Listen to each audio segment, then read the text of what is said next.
universal respect for this decision, and this decision will be carried through in Britain and is understood that it will be carried through here in the European Union. But of course the tone of the meeting was one of sadness and regret. Our partners in the European Union are genuinely sad that we are planning to leave this organisation, and that was very much the tone of the discussions at the dinner tonight.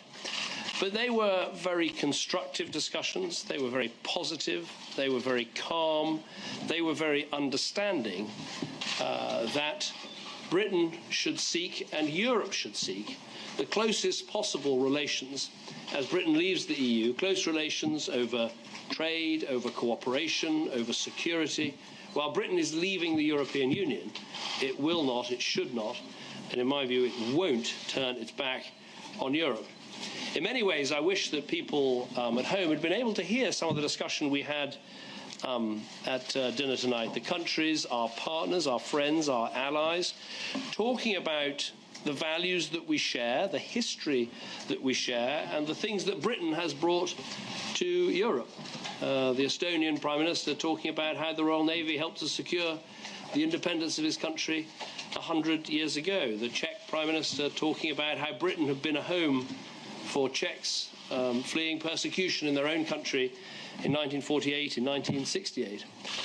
Those countries of Eastern and Central Europe that feel such a debt to Britain for standing by them when they were suffering under communism and for supporting them as they joined the European Union. The French President talking about the visit that we'll be making later this week to the battlefields of the Somme, where British and French soldiers fought and died together for the freedom of our continent and for democracy and the values that we share. As I say, it was the Maltese Prime Minister talking about the extraordinary history between our countries. The Irish Prime Minister pointing out that between the 11th century and for centuries to follow, England and Ireland had been in conflict, but recently, and he said now, our relationship had never been closer, and that what a good partner we had been to them both inside the European Union and today. So, as I say, a positive, constructive, calm, purposeful meeting about how we should now take forward this agenda of Britain leaving the European Union, but wanting to have, I think rightly, the closest possible relationship that we can in future. There was a lot of reassurance that until Britain leaves, Britain is a full paying member of this organisation and so is entitled to all of the benefits of membership and full participation until the point at which we leave. I think there were some very important messages tonight. Obviously, messages that the economic problems and challenges that we face in Britain are also problems and challenges that are going to be faced in the rest of Europe.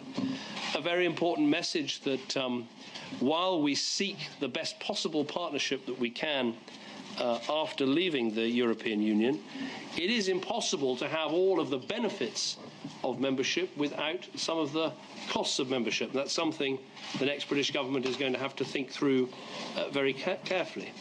And also, while I think what you might have read and seen about a clamour for Britain to trigger Article 50 without delay, that was not the mood of the meeting. That was not what a clear majority of my colleagues and partners said. But of course, everybody wants to see a clear model appear in terms of what Britain thinks is right for its future relationship with Europe. That is work that I can start as Prime Minister today with the new unit that we're setting up in Whitehall.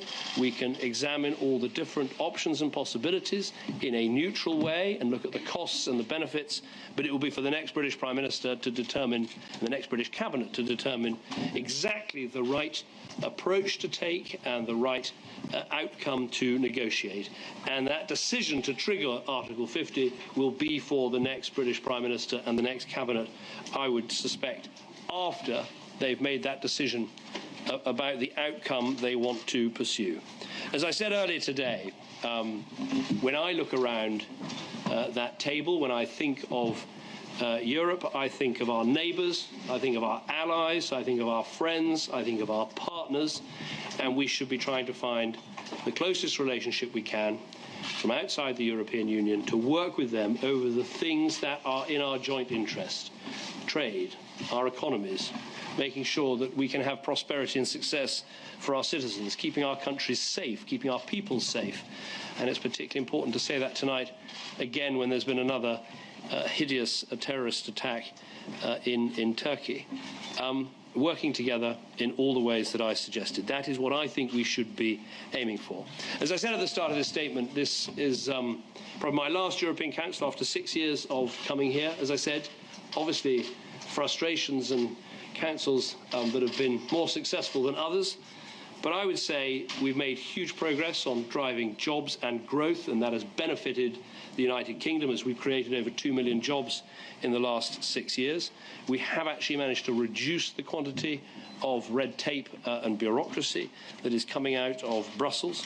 When it's come to the foreign policy of building common positions, whether that is putting sanctions against Iran to prevent it having a nuclear weapon, a strong approach against Russian aggression in Ukraine, or indeed galvanizing other European countries to help with the lead that Britain was taking in dealing with Ebola in Sierra Leone. There have been many good things that we've been able to drive forward that have been good for Britain, good for Europe, and I would argue good for the wider world. But let me finish again where I began. Britain will be leaving the European Union, but we will not be turning our backs on Europe. These are our friends, our allies and partners. I feel that very personally with the people I've been working with for the last 6 years, and I'm sure that my successor will want to have a strong relationship with the European Union and strong bilateral relations with all those prime ministers and presidents who sit round the table. We have a huge amount in common with each other in terms of the values of democracy and freedom and human rights and wanting to see progress and sharing the challenges that we face as European nations. Thank you very much for coming. We've got time for some questions. Let's start with James Mates. Prime Minister, you've given a very clear defence of your decision to call this referendum, but given what's happened since to Europe, to your country, to your party and to your career, is there a small part of you that wishes you'd never done it? Well, obviously I wish I had won the referendum. I mean, that is goes without saying, but I came to believe, for very good reasons, that this issue of Britain's relationship with Europe and our position in the European Union was something that we need to try and settle. It has dogged our politics, and I think it was right to, with this question, instead of leaving it to Parliament, to raise it to the people themselves. Because, of course, you know, in the time I've been active in politics, we've had the Nice Treaty, the Lisbon Treaty, the Amsterdam Treaty, and all the rest of it. And you cannot go on changing the arrangements under which the British people are governed without asking them about whether they approve of those arrangements. Now, I'm sorry we lost the referendum. I think we made a very strong case, but you have to accept the result of the British people, accept the verdict. I'm a Democrat. And so, of course, I regret the outcome, but I don't regret holding the referendum. I think it was the right thing to do. I've been immensely proud to be Prime Minister of our country for 6 years. It's been a huge honour. But at the end of the day, you fight for what you believe in.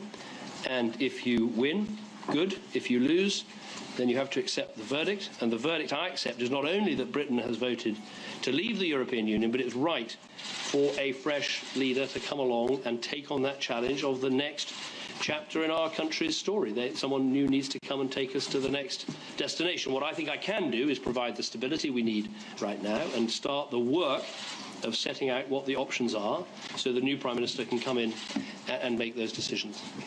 Rob. Rob Hutton from Bloomberg. Prime Minister, there are young people at home right now who are very worried about what you and your party have done to the country. There are parents who are worried about what you and your party have done to their jobs. There are employers who are worried about what you and your party have done to their businesses. What would you say to them? Well, I would say that we had a very full debate about Britain's future in Europe, whether to stay or whether to leave. I threw everything into that debate and made the arguments, I think, as clear as I possibly could.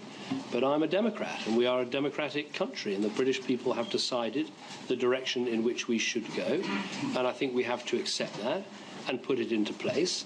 As we do so, we should make sure that Britain remains as close as it can to the countries and partners in the European Union, and that we act to provide the economic stability that we need.